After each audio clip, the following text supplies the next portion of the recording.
তো বন্ধুরা, অন্নপূর্ণা ভান্ডারের ফর্ম ফিল আপ করতে গিয়ে অনেক প্রশ্ন যে পরিবার বা ফ্যামিলি, একটা ফ্যামিলিতে কতজনকে রাখবো বা কোনটা আমার ফ্যামিলি কীভাবে করবো। কারণ রেশন কার্ডে তাদের আছে 12 জনের মেম্বার, অথচ তার ছেলেরা 2-3 ছেলে তাদের ভাগ করে দিয়েছে। সেই ছেলে নিজের স্ত্রীকে নিয়ে আলাদা থাকছে, কিন্তু তবুও তারা আলাদা হয়ে গেছে, ফ্যামিলি আলাদা হয়ে গেছে। কিন্তু যেহেতু রেশন কার্ড এক জায়গায় ছিল, সেক্ষেত্রে কী করা যেতে পারে? কিছু জয়েন্ট ফ্যামিলি এমন আছে যে ফ্যামিলিতে 10 জনের মেম্বার আছে, কিন্তু ফ্যামিলিতে আলাদা আলাদা তাদের স্বাস্থ্যসাথী কার্ড ছিল, কারণ নিজের ছোটো ছোটো পরিবার। কারণ এরকম ভেবে দেখুন যে দাদু দিদা, তার 3 ছেলে 3 বউ, তাদের 2 করে যদি আমি গড় বাচ্চা ধরি, তো সেই ক্ষেত্রে কিন্তু 2 4 6 8 10 12 14 জনের ফ্যামিলি। এবং রেশন কার্ড হয়ে গেছে 14 জনের।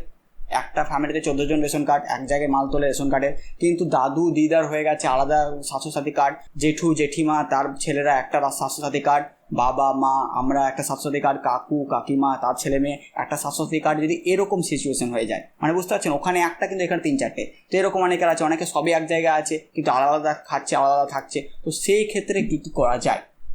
যদি আপনারা টোটালি চারিদিক থেকে একই জয়েন্ট ফ্যামিলিতে আছেন, তো অবশ্যই আপনি একটা জয়েন্ট ফ্যামিলি একটা ফর্ম ফিল আপ করতে পারবেন। কারণ ফর্ম ফিল আপে বলে দিয়েছে একটা ফ্যামিলি হচ্ছে জয়েন্টের জন্য একটা। কারণ আপনি আপ টু 10 জনকে অ্যাড করতে পারবেন একসঙ্গে একটা ফর্মে। অনলাইনের ক্ষেত্রেও 10 জন এবং অফলাইনের ক্ষেত্রে এখানে 5 জনের ফর্ম দিয়েছে।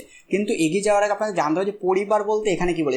কোনো জায়গায় কিন্তু বলেনি যে স্বাস্থ্যসাথীতে যে নাম কটা আছে সেটা হচ্ছে একটা পরিবার বা সেটাকে একটা পরিবার ধরা হবে, কিংবা এখানে কোনো জায়গায় বলেনি যে রেশন কার্ডে যে কটা নাম থাকবে সেই কটাকে একটা পরিবার ধরা হবে। এখানে বলা হচ্ছে পরিবার বলতে এমন একদল ব্যক্তিকে বোঝায় যারা সাধারণত একসঙ্গে বসবাস করেন এবং একই রান্নাঘর থেকে খাবার গ্রহণ করেন। আপনারা যে 2-3 ভাই হন বা বাবা মায়ের সঙ্গে আপনারা থাকছেন, যদি একই রান্নাঘর থেকে আপনারা খাবার খাচ্ছেন, তো সেটা হচ্ছে আপনারা একটা পরিবার। রেশন কার্ড বা স্বাস্থ্যসাথী কার্ডের জন্য কিচ্ছু বলেনি। কিন্তু যদি এমন হয় আপনার বাবা মারা আলাদা রান্না করে খাচ্ছে, আপনারা আলাদা রান্না করে খাচ্ছেন, আপনাদের রান্নাঘর আলাদা ওনাদের রান্নাঘর আলাদা, তো এটাকে একটা পরিবার বা ফ্যামিলি বলছে আপাতত এই প্রকল্পতে। তো সেই ক্ষেত্রে কী হবে, আপনাদের পুরো রেশন কার্ড একসঙ্গে আছে বা স্বাস্থ্যসাথী একসঙ্গে আছে বা স্বাস্থ্যসাথী আলাদা আছে, যাই থাকুক, এটা কিন্তু পরিবার ধরা হবে না। সেই ক্ষেত্রে আপনাদের কিন্তু আলাদা আলাদা ফর্ম ফিল আপ করাই কিন্তু বেটার হবে, যেহেতু আপনারা এখন আলাদা হয়ে গেছেন। হ্যাঁ, গভর্নমেন্টের খাতে এখনও সেটা তোলেনি। অনেকে হয়তো লজিক দেবেন যে আমি তো আলাদা আলাদা রান্না করে খাচ্ছি, আমরা ফ্যামিলি আলাদা হয়ে গেছি, কিন্তু রেশন কার্ড তো একসঙ্গে আছে, তাহলে গভর্নমেন্ট কী করে বুঝতে পারবে যে তোমরা আলাদা হয়েছো? তো সেটা বোঝাবার জন্যই তো ফর্মটা দিয়েছে, যাতে গভর্নমেন্ট ডেটাটা পায়। কারণ গভর্নমেন্ট ডেটাতে কী লিখেছে, ফর্মে কি কোনো জায়গায় বলেছে? ফর্মে বলেছে দেখুন, পারিবারিক তথ্য সংগ্রহের ফর্ম, অন্নপূর্ণা যোজনা পারিবারিক তথ্য সংগ্রহের ফর্ম। এখানে বলেছে প্রতিটি বিভাগে টিক চেকবক্স, নির্দেশটা বলেছে। তো তথ্য তারা নিচ্ছে, তারা জানে যে অনেক ফ্যামিলি আলাদা হয়ে গেছে বা অনেক ফ্যামিলির অনেক গল্প হয়ে আছে, কিন্তু সেটা গভর্নমেন্টের কাছে রিপোর্ট নেই। তো যেটা আপনার হয়ে আছে রেশন কার্ডে ভুল আছে, তো রেশন কার্ডে ভুল করা দরকার কী আছে? তো সেই ক্ষেত্রে আপনাদেরকে আলাদা করতে হবে। এবং এর এই নয় যে এখানে আপনি করে দেন তো হয়ে গেল। এখানে যদি আপনি আলাদা করে দেন, তো পরবর্তীতে আপনাকে রেশন কার্ডটা কিন্তু চেঞ্জ করে নিতে হবে। যদিও বর্তমানে রেশন কার্ডে স্প্লিট অপশনটা কাজ করছে না ঠিকঠাক বা স্প্লিট হচ্ছে না। তো আপনারা আগে থেকে এখন রেশন কার্ডে এক আছে বলে এক করে দেন, সেটা নয়। আপনারা যদি আলাদা খাচ্ছেন তো আলাদা আলাদা ফর্ম ফিল আপ করুন, এরপর রেশন কার্ডটা পরবর্তীতে আপনারা আলাদা করে নিন, তাহলে সব কিছু ঠিক হয়ে যাবে। কারণ এই যে তথ্য সংগ্রহের ফর্ম, এখানে তার আপনারা কীরকমভাবে এখন থাকেন সেই ডিটেলসটা বলছে। এবার যেহেতু আপনারা আলাদা রান্না করছেন, তো আপনাদের ক্ষেত্রে আলাদা আলাদা ফর্ম ফিল আপ করতে হবে।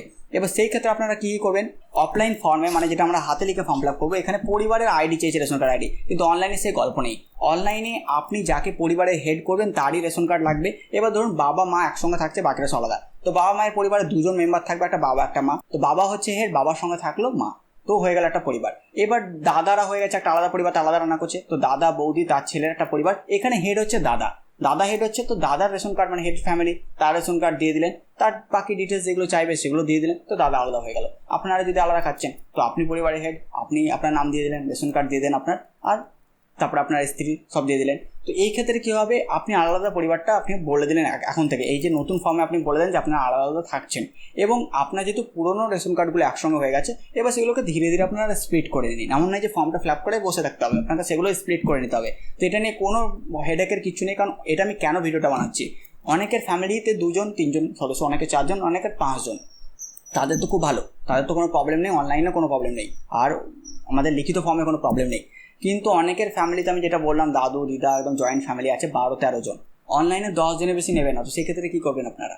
সেক্ষেত্রে ঝামেলা হয়ে যাবে। তো সেই ক্ষেত্রেও কিন্তু এই জিনিসটা আপনাদের করতে হবে। এই জিনিসটা করবেন তবে কিন্তু ফ্যামিলি, যদি আপনারা আলাদা খাচ্ছেন। এবার যদি এমন হয় যে না সবাই মিলে একসঙ্গে আছেন এবং সবাই একসঙ্গে আছেন, কেউ আলাদা নন, কিন্তু সেই ক্ষেত্রেও আপনাদের কি করবেন? 10 জনের বেশি তো নেবে না, সেক্ষেত্রে আপনি বাধ্য কাউকে দিতে পারছেন, তো সেক্ষেত্রে আপনাকে অবশ্যই স্প্লিট করে দেওয়া উচিত, কারণ ওখানে কিন্তু 10 জনের বেশি নিচ্ছে না ফ্যামিলি প্রতি। তো এটা ছিল একটা ছোট্ট ভিডিও যেখানে আপনি ফ্যামিলি বলতে কি এই অন্নপূর্ণা ভাণ্ডারের রেশন কার্ড থেকে ফ্যামিলি হবে নাকি স্বাস্থ্যসাথী থেকে ফ্যামিলি হবে কী করে বুঝতে পারবেন সেটা আমি আপনাদের বললাম, যে একই রান্নাঘর থেকে খাবেন তবে হচ্ছে ফ্যামিলি, তা না হলে কিন্তু ফ্যামিলি নয়। তো আশা করি এই ভিডিও থেকে কিছু নতুন জানতে পেরেছেন। তো ভিডিওটি লাইক শেয়ার অবশ্যই করে দেবেন, সাবস্ক্রাইব করতে ভুলবেন না চ্যানেল। তো আমি আসতে পারি নতুন ভিডিও নিয়ে, ততক্ষণের জন্য গুড বাই।